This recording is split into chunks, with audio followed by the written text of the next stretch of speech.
Halo guys,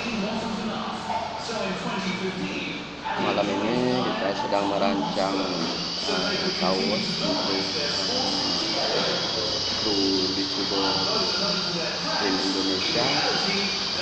Saya bersama Armia sedang merancang desain logo yang akan digunakan oleh YouTuber Indonesia.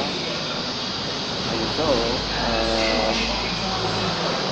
hasilnya nanti akan kita umumkan di video selanjutnya tentang logo yang paten kita gunakan, kemudian kaos yang akan kita gunakan untuk komunitas. Untuk sementara demikian.